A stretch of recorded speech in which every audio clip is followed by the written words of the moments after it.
So today I started the 4x4x48 challenge. Pretty intense. My legs feeling a little rubbery. Beautiful day though. City in the background.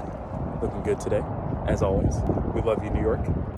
Currently sitting on my couch, damn near immobile. Both legs on ice, tired, beaten. Got about 3 or so hours till the next 4-mile round, but we'll see. I may have bitten off more than I can chew.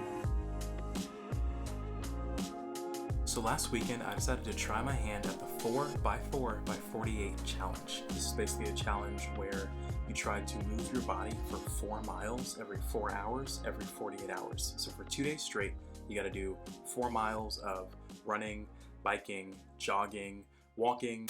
You would swim. I don't know why you'd swim 4 miles, but people do it. For 2 days and only taking a 4-hour break in between. It's also a really incredible fundraiser run by David Goggins. And if you don't know who David Goggins is, you're about to. I'm a big believer in doing something that sucks every single day of your life. I believe it's a key component into strengthening your mind.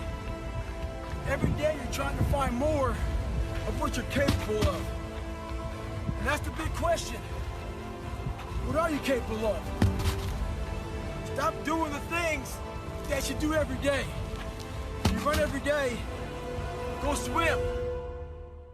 So David Goggins is basically the baddest dude alive. Let me read you some of his feats. Not only is he the only member of the US military to ever complete US Navy SEAL training, US Army Ranger School training, and Air Force Tactical Air Controller training. In 2013, he set the world record for most pull-ups ever in a day by doing 4,030 in just a 24-hour period. My record's probably 15 to 20 on my best day. And finally, after being 70 miles into a run where he was already peeing blood, hallucinating from the physical, mental, and emotional exhaustion, and after literally himself, he wipes his shorts off and then just decides to run another 31 miles just in case you thought you were harder than him. You're not harder than David Goggins. So that's just a brief overview on who David Goggins is and what the challenge is about. So as someone who's currently training to run the New York City Marathon this year, I thought it'd be a really good opportunity for some good training, as well as just to really push myself to see what I could do in that sort of time frame. So I got a t-shirt, posted on social media for clout, and started the challenge at approximately 8 p.m. Pacific, which is around 11 p.m. Eastern time. And honestly, the first run was pretty straightforward. I definitely run 4 miles before, so it's just a matter of getting out there and doing it. Running so late obviously meant it was a little colder than I was used to, but the first run was pretty much knocked out, no problem. Unfortunately, the same can't be said for the next run I did, which is at 3 a.m.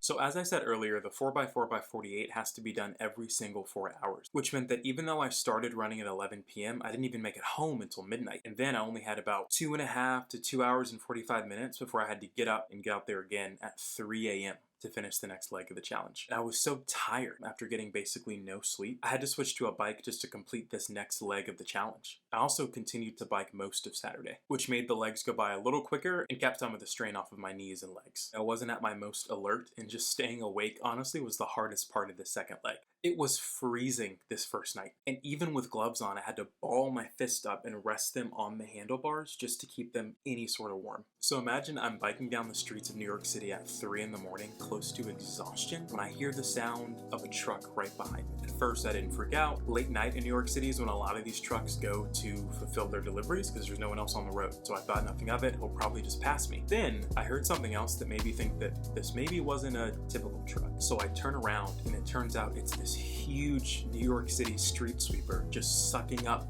all the trash on both sides of the street, and it's coming straight for me. It's getting closer and closer. I can see the headlamps. This thing was really right behind me. And as I'm getting more tired and wondering what the hell I'm going to do, I thought about David Goggins' 40% rule. So the 40% rule basically says that whenever you feel like you're exhausted or tired for the first time in a workout or any sort of exercise, you're probably only using 40% of your total physical capacity. Meaning that if you just push through whatever you're feeling, you can probably get to the other side of the pain. So I dug in, turned off the street as soon as I could, and made it home after that with no real issues. So over the next couple days, doing runs at 7 a.m., 11 a.m., 3 p.m., 7 p.m., and 11 p.m., it was definitely tough, but not exactly impossible. I actually enjoyed some of the early morning runs because I got to really see parts of the city I wasn't really used to seeing.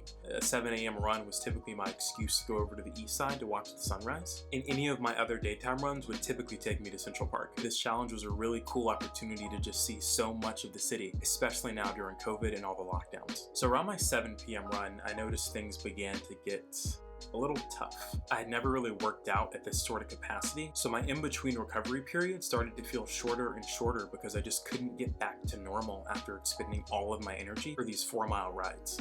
And at this point, being around 20 to 24 miles into the challenge, I had to really start to take it easy, icing my legs in between rounds and basically not being able to do anything in between.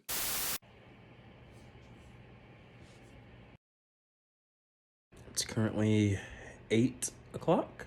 I am 24 miles in to this 4x4x48 challenge. Currently sitting on my couch, damn near immobile, both legs on ice, tired, beaten. Got about 3 or so hours till the next 4-mile round. I may have bitten off more than I can chew. By Saturday night and early Sunday morning, I thought about quitting altogether. It was tough. 4 miles every single 4 hours, even doing some on the bike or even walking. It was just hard to complete, and I didn't even know if I'd be able to finish the challenge. But throughout that weekend and earlier in the challenge, I'd been posting on Instagram and texting friends, just keeping them updated on what I was doing. And the responses I got back were super, super positive. I had family and close friends basically encouraging me every single step of the way. The positivity and encouragement I got back was just so energizing, and it just gave me that extra little jolt I needed to finish strong. Dirty ass camera lens. Is that better? I think so. I can't tell. It's after midnight. Wrapped up the 4x4x48 challenge. This was hell. One of the hardest things about this for sure was the general monotony of the rides. I didn't really think of just how draining and how hard it would be to get up off the couch every single time, get up off the sofa, get up off the bed, the chair, wherever I was. After spending three or so hours in complete recovery, just having the willpower to just get up time and time again, just to complete the next round. That was definitely one of the harder parts for me. Body hurts all over, aches all over, but we did it, baby. What's next? So when it comes to why I did this in the first place, there are really 3 things I got out of it. One was just some good old-fashioned endurance training. As someone who plans to run the New York City Marathon later this year, the 4x4x48 was a really good introduction to some of these longer, more endurance-based races. And even though I did some biking and some walking, all in all, I think it was a really good experience just to get more used to running for longer periods of time. Next was honestly the mental game of just seeing if I could do it. I mean, could I really push myself to run these 4 miles? Could I even complete the challenge? I did think about giving up sometimes, and it wasn't easy, but I think just having a good support system and having people around you that want to see you succeed is so important. Plus, bragging rights are always good to have. And finally, doing this challenge allowed me to see parts of New York City that I really hadn't seen before. Neighborhoods like Chelsea or the Upper East Side, or just places I've really never spent a lot of time, especially in the past year with COVID-19 going around. And it was a really good opportunity to just spend some quality time in some of these other neighborhoods. I found new parks, new pathways to walk or run in the future, and even restaurants that I'd like to go to in the future with friends and family. So that's it.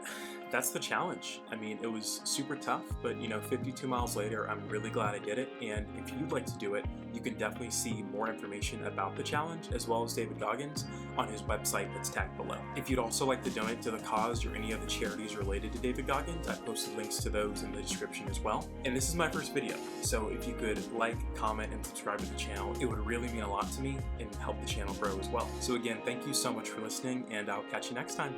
Bye.